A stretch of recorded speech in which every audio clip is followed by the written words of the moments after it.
He was a physician, an attorney, an entrepreneur, and he managed to squeeze 7 years in with the Saints as well. He is Jim Kovach. What's up, guys? This is Mike Carney. This is Toy Cook. I'm Randy Mueller. This is Quinn Early. I'm Delvin Bro. I'm Alex Molden.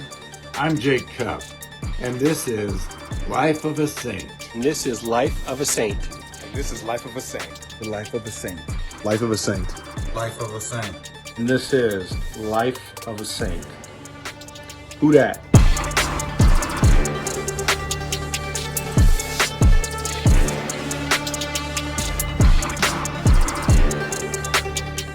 Jim, it's an absolute pleasure to speak with you. As we do on the podcast, the first question is from our previous guest, who was Elo Grooms. And with him returning to New Orleans as a Cardinal, he mentioned how well received he was by the crowd, standing ovations and everything. So his question was, do you love New Orleans as much as I love New Orleans? Did I love New Orleans as much as Elo? Well, I know that Elo loved New Orleans and that he was a great teammate. But I don't think he met his wife in New Orleans like I did. Maybe he did. I don't think so. And had a family there. And so I don't think that he loves them any more than me. I would allow him to love them as much, the New Orleans, as the city. It's just such a great town. Great people, great food. Can't get any better. The only thing that I would have loved to have done is had a winning season during my 7 years there and made the playoffs one time. But the city itself was just great. So getting into the questions about you, clearly knowing your story about you became a doctor and a lawyer and you put in all the time in the NFL, clearly you had a lot of great guidance when you were young and kind of steered in the right direction. Can you tell me something about those early years that kind of helps paint the picture? No, that's definitely true. The early years are so important. I grew up in Cleveland, suburb called Parma. Pretty well known, Cleveland, for football and sports and, even at the high school level. And my dad was actually a principal of our neighboring high school. So in Parma, he was the principal of Parma Valley Forge, or Parma. I went to Parma Valley Forge, so we were kind of rivals in that sense. But he played baseball in college at a pretty famous school, Ohio University. Mike Schmidt came from there, and the Bobcats is what they were. So he was very, very supportive of athletics and all sports, actually, like many guys back then. I played all three sports, football, baseball, and basketball. And my mom also she was a nurse, but she taught nursing in the Parma public schools as well. So educators, you come home from practice and develop a routine, which I think is really important to get a cadence going for studying and sleeping and eating and working out. And that's pretty much all I did, and that's pretty good in all three. But football clearly was the one that stood out. And so that got me the scholarship and that got me my career. So was football always your sport of choice, or was there something else you gravitated toward when you were younger? Yeah, no, definitely I was a baseball nut. I just loved the game. My dad had played it, and so we used to go to back then they were called the Indians. We'd go down to Indians game in Cleveland Municipal Stadium, probably the worst stadium out there. I actually played it was before they got their new stadium. I played in the 80s up at Cleveland. And, but I loved baseball. I was a pitcher and a third baseman. Unfortunately, could not hit a curveball to save my life. And that was my downfall. So, I mean, just from practicality perspective, I think I did get one offer to go play baseball. I think it was at Northwestern. But football, I had a bunch of offers. I had a great high school career and saw it just was pretty practical in terms of saying, hey, this could get me to the next level. I mean, I don't think I thought that I could get to the pros when I was in high school, but I definitely felt going down and visiting Kentucky and seeing a game down there is just really exciting. And I thought I could play, turned out to be right. And so that's what drove that decision. In basketball, I was just a 6'2", poorly shooting, couldn't make a foul shot forward on our basketball team. I was not a star by any, but I was pretty good at football. So that's what I followed. I read that right around the time you were in high school in Ohio is when they first adopted a state championship program or whatever. So was that the Friday Night Lights kind of atmosphere when you were playing in high school in Ohio? Well, it did for us in Parma. We had a field called Byers Field, and it seated about 15,000. Big open stadium, big lights, and we would fill that if it was like Valley Forge, Parma. The other one was Normandy. Those intra-city games in the suburbs, those would nearly fill the stadium. We had a big cannon. They would never let this cannon loose in today's age, right? Because it was staffed by 17 years old, and it literally, after we'd score, we were the Valley Forge Patriots. And so after every touchdown, the cannon would fire on blank.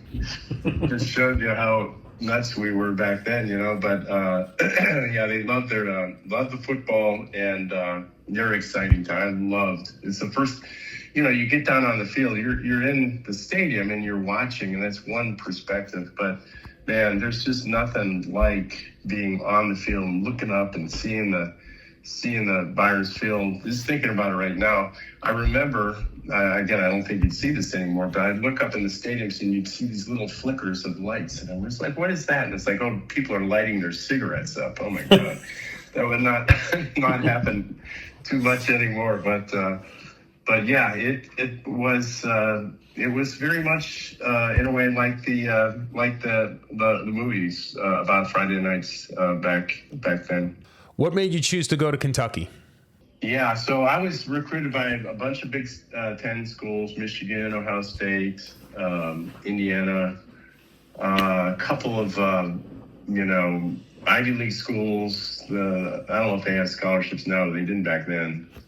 But the one SEC school, Kentucky, kind of came up north.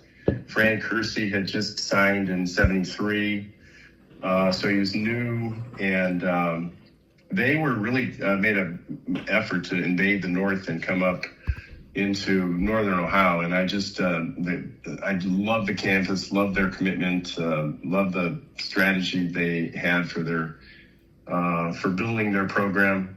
They had it was my coach, the defensive line coach, and he played high school in Benedictine. So he was an Ohio native. His name was Dan Coughlin, just a great guy. He had that area, And so every class back then had 30 scholarships. You could get 30 per year.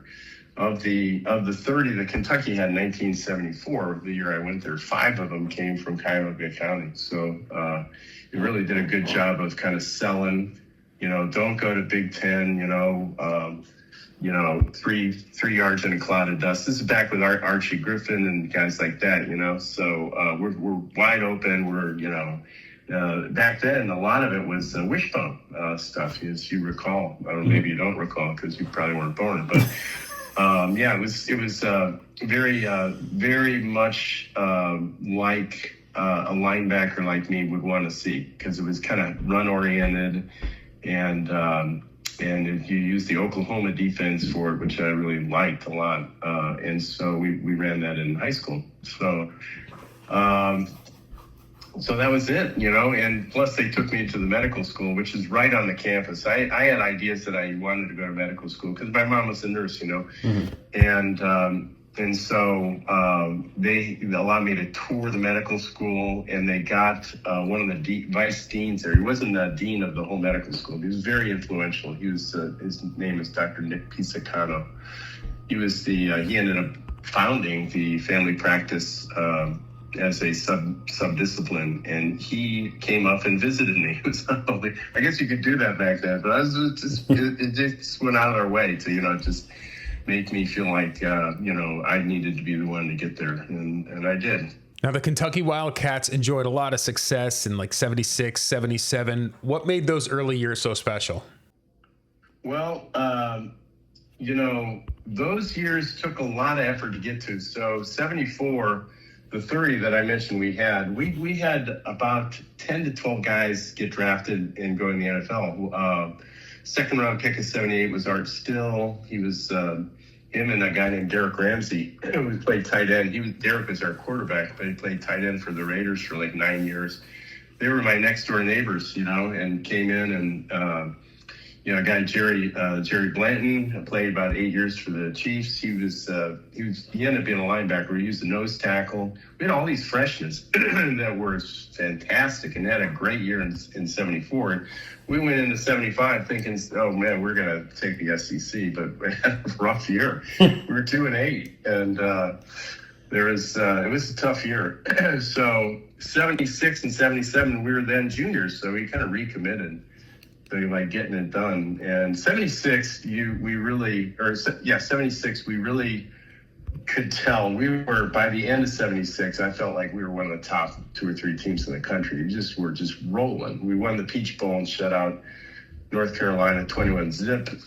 And going into 77, unfortunately, I got hurt. I couldn't play the season, but yeah, lo and behold, they were undefeated and 10-0. I think 6th or 7th in the country, and most of those guys left.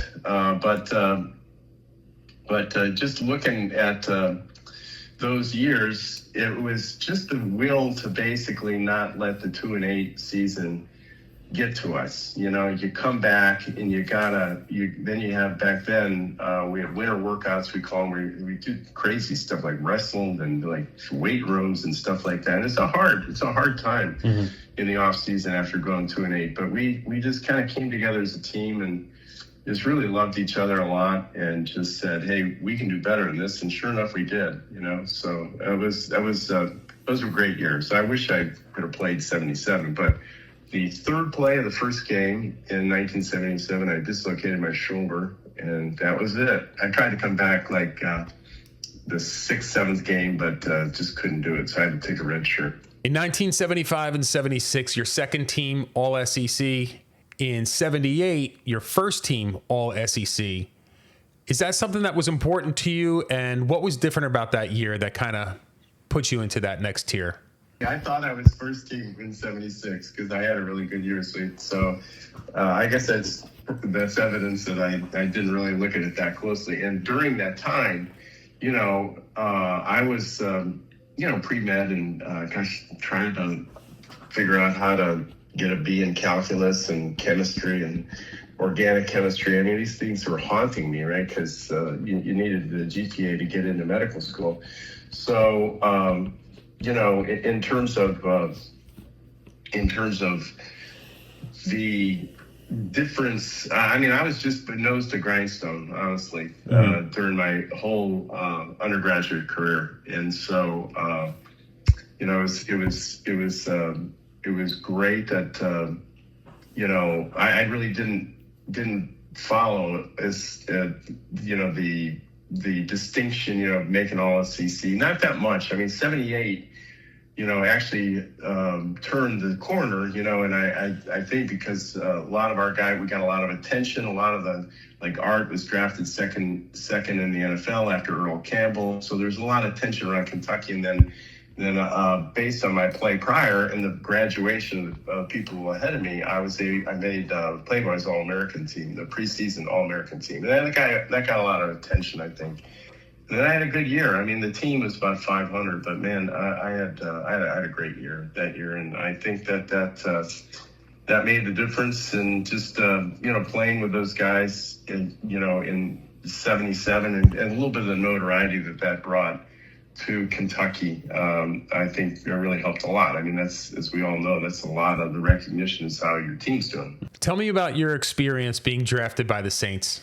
Yeah, so back then, it was just before they started televising the draft. The 79 draft was still one that you basically waited by a phone, a rotary phone, and you waited for the phone to ring, And so I knew it was draft day, and so you hope it rings early, but you sit there and wait and wait and wait.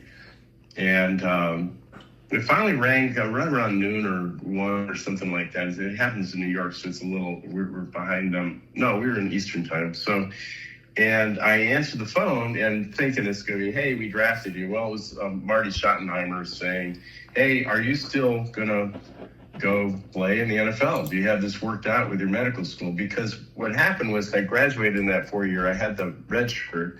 I got my undergraduate degree, and then I was able to get to medical school, and Frank Kirsty was great. Everyone encouraged me to apply to medical school, in my 5th year of football eligibility. They just passed a rule saying people could go to graduate school. It was the first year it came out. And I know a lot of people do now, but it was really brand new. And so he said, I said, yeah, this is all worked out in medical school, which it was. And he said, okay, second round's coming up. We're gonna take it. And so I said, great. I hung up the phone. Then I'm waiting. And it was like this is a little longer than I thought, to actually get this call back. And the phone rings finally, and it's like, I'm trying to think of who it was, but it was whoever was the Saints said, hi, I'm so-and-so from the New Orleans Saints. We just drafted you in the 4th round. And I said, okay, wow. So it was Dick Nolan was the head coach there, and that's how I became Elo's teammate. The Saints drafted me. And I looked the next day, when it came out, and I can't remember who it was, but it was an inside linebacker. He played at Wyoming, and he had a good career with Detroit, pretty similar to mine, 7-8 years, something like that. But it just kind of tells you how random sometimes things are in the universe, right? I mean, if I'd have gone to Detroit, I wouldn't have met my wife. I would have been closer to Cleveland. Who knows what would have happened, And it's just one of the I don't know. I think it's a great part of life, kind of the randomness of it, and just kind of rolling with it, and being grateful about what happened. Certainly going to New Orleans was a great thing for me.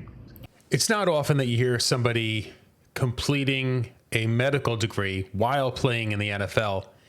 Is that something that is as tough as I would imagine it would be? Yeah, it was as hard as you could imagine, definitely. Looking back on it now, the way the game has changed, query whether I would try to do that again, because the salaries, have gotten to where you could actually have your career, and then you go back, you go to graduate school, right? I mean, that wasn't,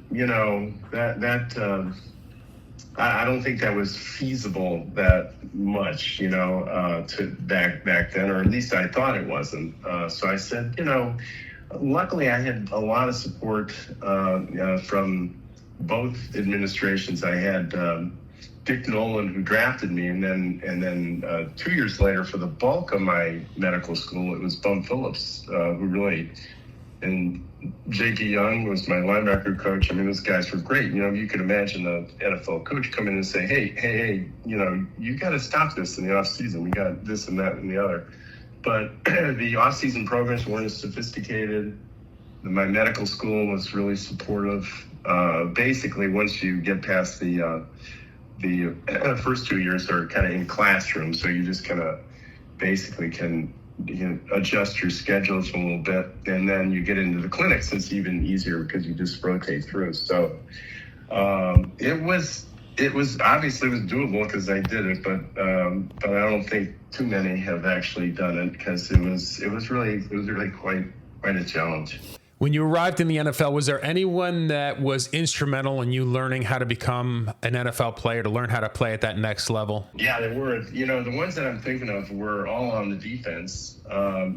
Dick Nolan had a defense he called a flex. He had kind of co-invented it with Tom Landry when they were at Dallas. And the flex was a tough defense. It was a 4-3.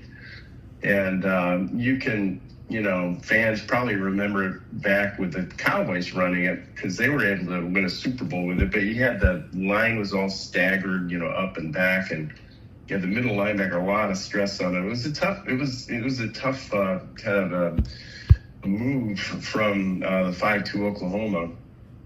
And I was struggling, to kind of figure it out. And just thinking back on the guys on the defense, Elo was great. Elo was a defensive end. Kind of a flex was made for him.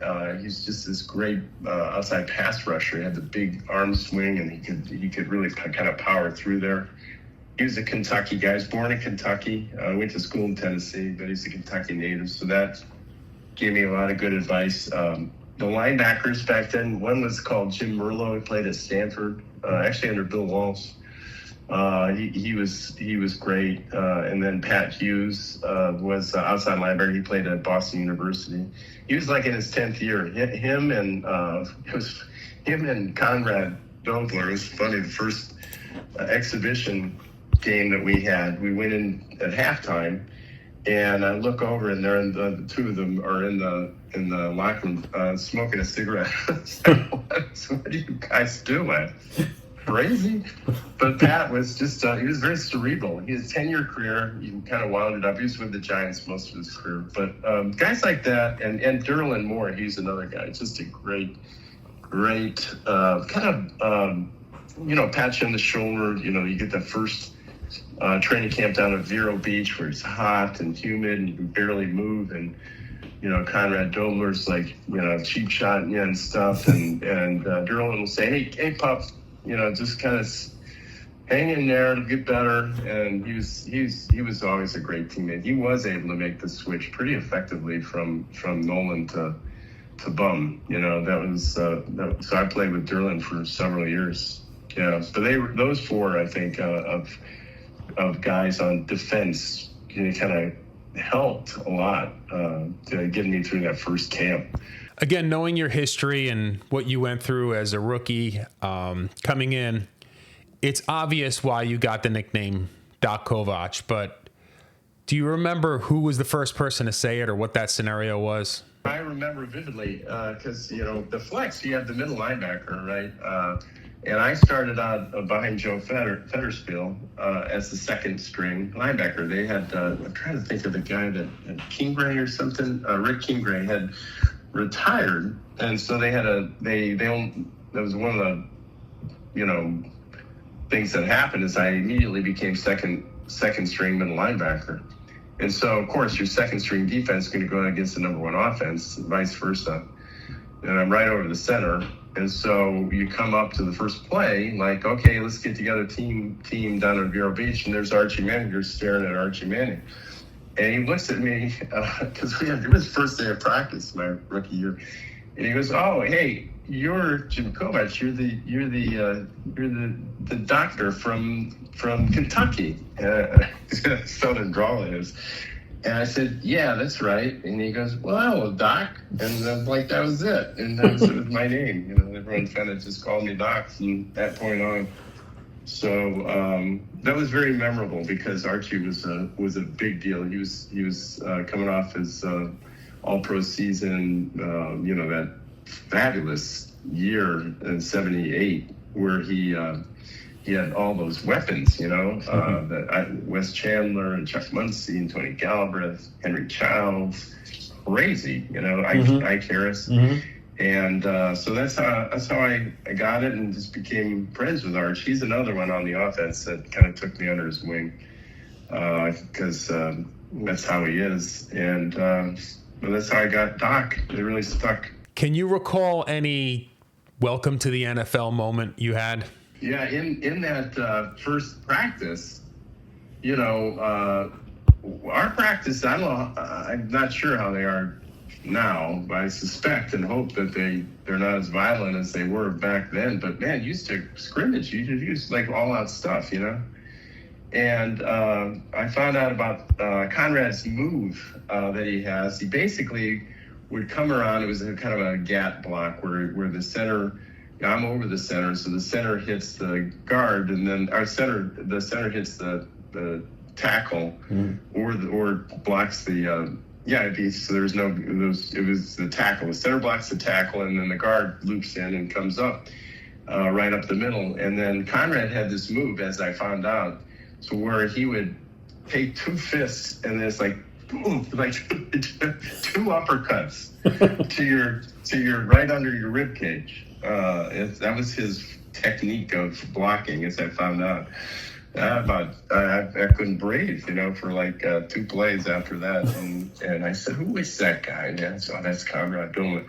He had just off the. I believe that by then he had gotten his meanest guy in pro football Sports Illustrated. Gotcha, yeah. It was right around that time where he's dubbed the meanest man in football or something like that. But he and I, it's the same sort of way.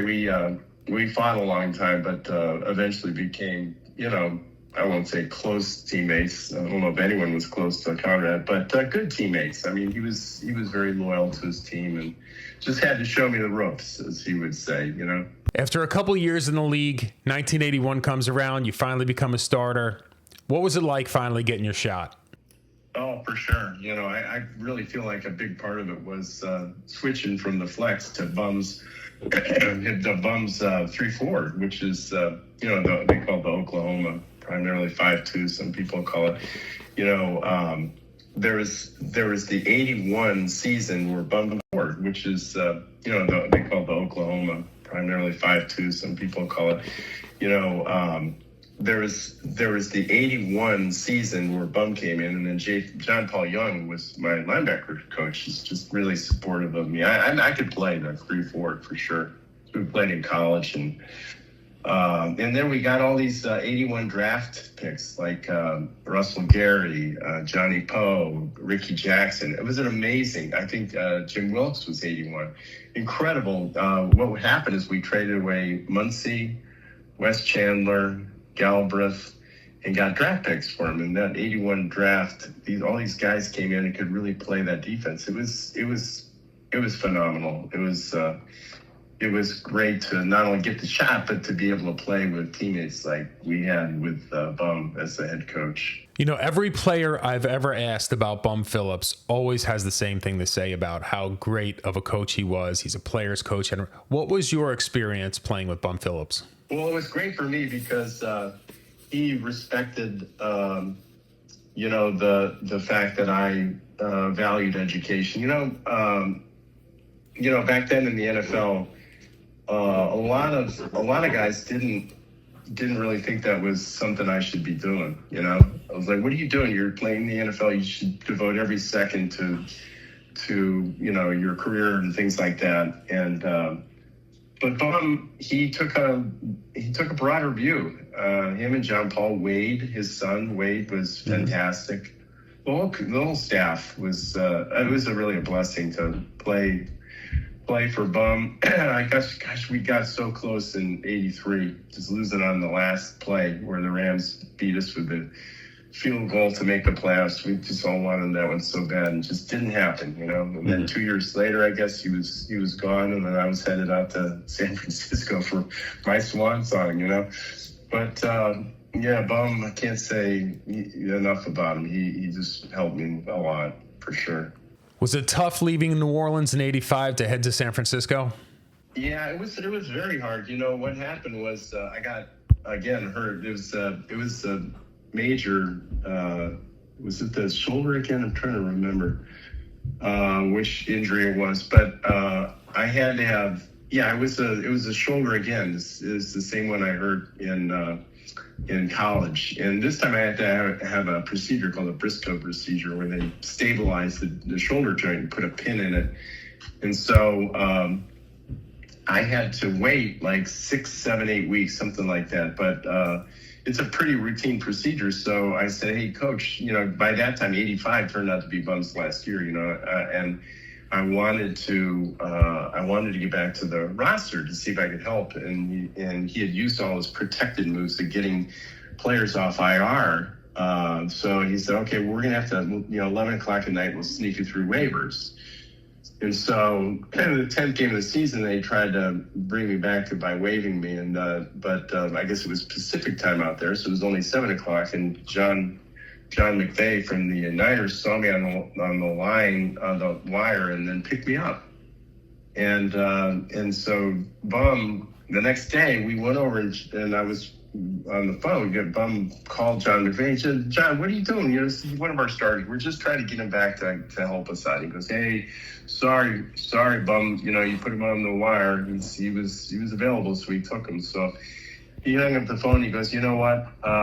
You may want to go ahead and get out there to San Francisco. They're defending champs." And by this time it was pretty foregone conclusion that Bum was not going to be there the next year. Mm-hmm. And so I went, and it was just another one of these things in life that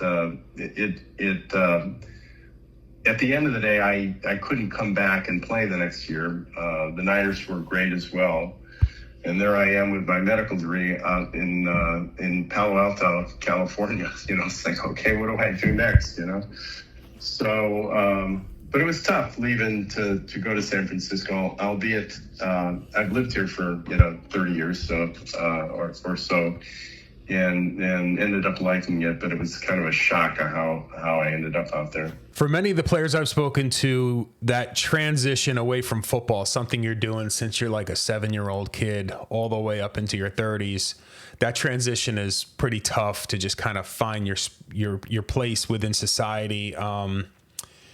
Now, because you were studying, because you were entrepreneurial, did that kind of help that transition? Did you have something to look forward to, or was that as tough as a lot of players say it was? Well, not the first, the first fall, when I reported in '86 to the Niners, I went up to outside of Sacramento, reported, and it was just clear that I was not going to be able to play, Mm-hmm.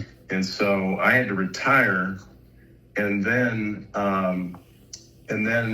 basically I'm out on the West Coast, and everyone I know is in camps, right? So I was kind of isolated, and it was very tough. It was kind of a shock that I think you put in your head, everything's going to work out okay. I'm going to be able to play, and then you can't, and then now I'm away from all my support group. It was a very, very tough fall. And luckily, my family and my daughter, Manny, was born by that time. I ended up taking Manny on a lot of walks, and kind of made it through there. But the transition. I'm involved in former NFL player health sorts of initiatives even to this day, and I get it. I get when people. When players retire from the game they've loved and worked, 20 years to get into, and now they're told they can't do it anymore. They just, I want to do it, but I can't. And that's hard. And I understand a lot the difficulty in leaving the game that we all love so much. There is a laundry list of things that you've accomplished since your time in the NFL. What are some of the things you're most proud of? Well, I spent, after I retired from the Niners, like I mentioned, I was in Palo Alto, and I really think I correctly anticipated the, kind of the connection between medicine and law. I was always interested in that, and, decided to go to law school and went to Stanford. And then, so I had an MD, JD, was one of the probably early guys to get a combined degree like that, and just got interested, probably the right time, the right place to get interested in biotech and kind of the synthesis of medicine and legal aspects as they apply to startup ventures, and so I've worked historically for law firms, for medical health systems. I gave it a go to go back to Cleveland, Ohio, where I worked with the Cleveland Clinic, with Eric Topol there, and Case Western Reserve, trying to kind of stimulate the startup environment there. It turned out to be tough to do. Then went back to California, where I ran the Buck Institute for Research and Aging. Another thing, it was kind of a little ahead of its time. And that's one aspect, and kind of looking backwards now, that I have much more to look back on than to look forward on.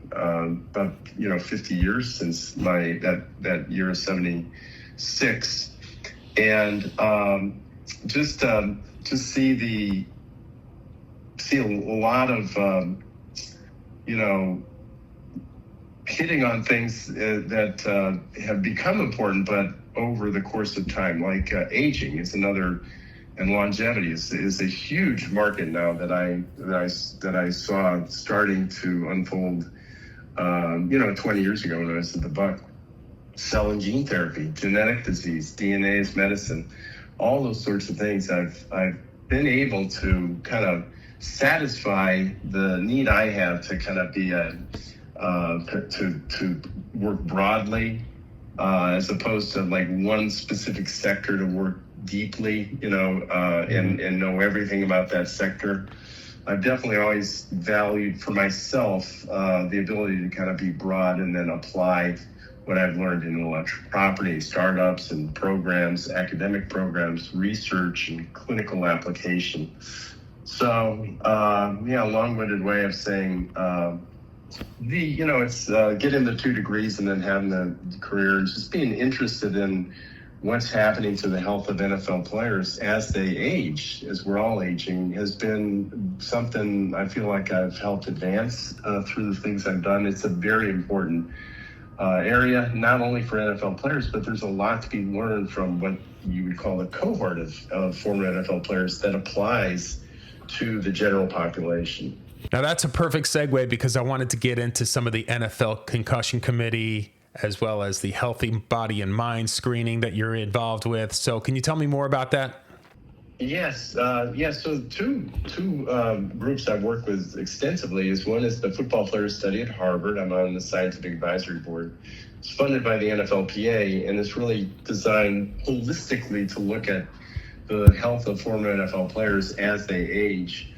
The 2 areas that have jumped out, one is the impact long-term of repetitive head injury while former NFL players are playing, but also obviously has relevance to college athletics and even high school athletics as well. You don't have the number of repetitions. It's the same sort of phenomenon in terms of having head injuries and trying to understand longitudinally what is their long-term effect.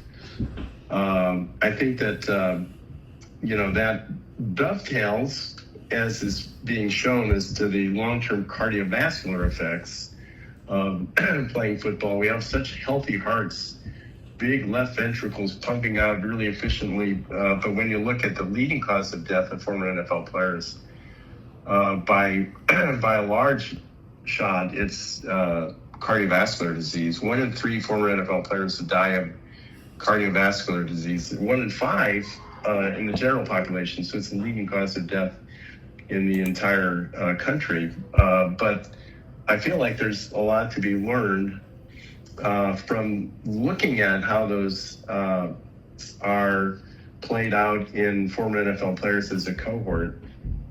There's probably, I don't want to, this is an area of active research, but it's likely that there's a connection on the chronic inflammation that former NFL players often have because of, lingering orthopedic injuries and whatnot. All those repetitive head injuries probably set off an inflammatory cascade that ends up not only impacting neurological health, but cardiovascular health as well. So that's the areas that I stay very involved in, and I don't do the studies myself, but I try to act as a communicator to former NFL players to let them know how important this is to try to learn more. Aside from all that, I know you're also involved in some cardiovascular work with heart flow in another former Saint. Can you tell me about what that's all about? Yeah, it's an interesting story. There's a former NFL player whose dad was a Stanford cardiologist that I knew through the Buck Institute, named Jack Farquhar. His son John went to Palo Alto High School, got a scholarship at Duke, then was played in the NFL 3 or 4 years for the Saints. He also played for the Steelers and the Chiefs, and was wanted to, after he retired, he got his former coach Mike Ditka to basically give him a reference to Northwestern Business School, and he wanted to get back out to the West Coast, and I happen to know the people at Medtronic in Santa Rosa, and lo and behold, John not only went with Medtronic, he ended up running the company. And then about 4 or 5 years ago, I went with a startup that applies artificial intelligence to, they're called coronary CT angiograms. It's a picture of your heart that can be used now with heart close technology to actually quantitate very accurately functional. John not only went with Medtronic, he ended up running the company.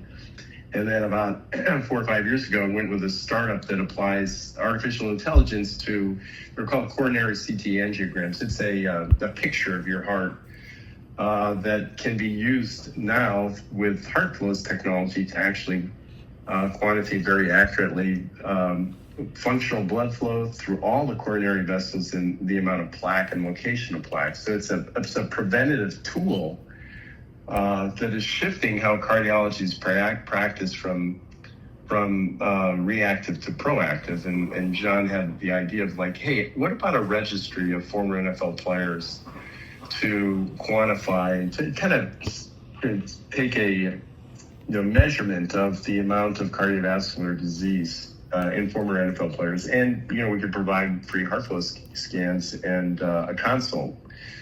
And so with that, we now have 17 sites across the country, and we published the first paper and going to publish more. And it's very important work. Just it's spearheaded by the CEO of a public company that is a former NFL tight end, and just like all of us, we love each other. There's former NFL players, they just love each other. The fact that we all were teammates and opponents.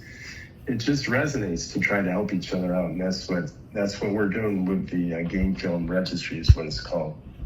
Gotcha. And it sounds like the work that you're doing there will obviously expand far beyond the world of football into... It's amazing. It'll go to, number one, it'll go to other, I call them tactical athletes. It goes, I feel like it's going to extend into firemen, military people, first responders, anyone with like high stress jobs.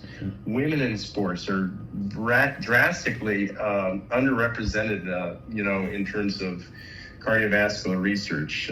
There's opportunities to conduct, the same sort of platform applied to women's professional sports, So it's really kind of the tip of the iceberg, and will work its way back into the general population. So that's why it's so interesting to have, you're leveraging. Everyone knows that NFL players are special in certain ways, and but they're not all good, as it turns out, especially in later life. It's a paradox of cardiovascular health and neurological health, and later in life, we have a harder time. And so this is trying to unravel why that is and what can we do to prevent that.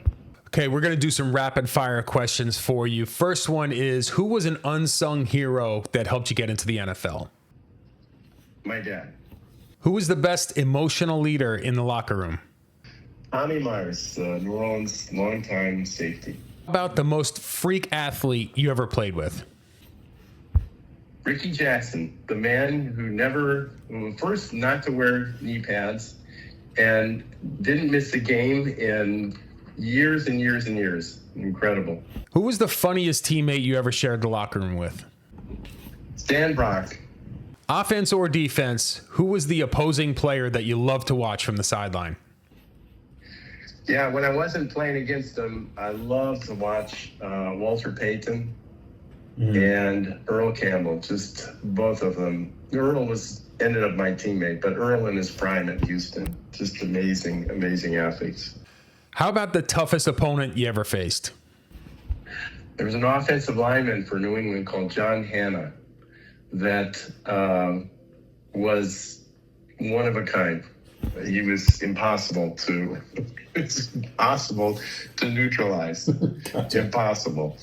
Give me the coach whose voice still rings in your head today. That'd be John Paul Young. Not only football lessons, but life lessons as well. He is a fabulous person. He's in Dallas now, retired. I stay in touch a little bit, not enough. And he he had life lessons. He was more than a coach. He was a mentor. How about a player that is not in the Pro Football Hall of Fame but deserves to be there? I feel like Art Still. He was at least four, I think 5-time All-Pro. Played for 12, 13 years. Fabulous career, but for some reason or other, overlooked by the Hall of Fame. He's in the several Hall of Fames, but I don't think the NFL Hall of Fame. Last rapid fire question for you. Who is a player that is currently in the NFL that would have prospered, done really well in your era? Yeah, like I mentioned, we ran a lot more than we threw back then. But the guy I think would be great in the older era is Taysom Hill. The guy can do everything, right? I mean, so and he's got a lot of grit. I guess I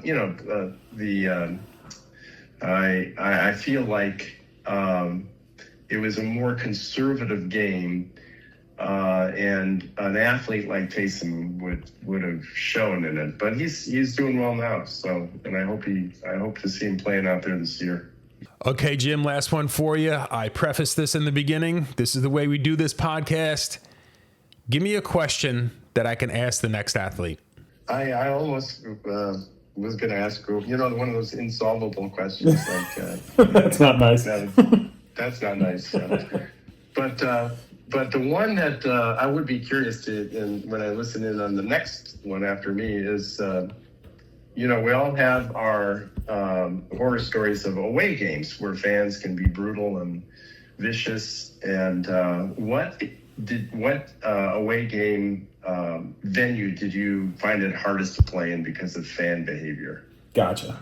That's a great question.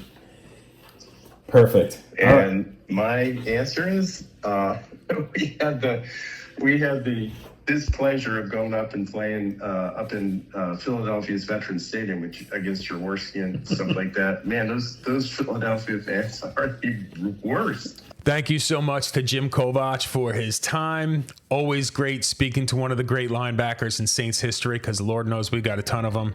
In any event, thank you so much for all who stuck it out to the end. Who dat, everybody. We'll see you on the next one.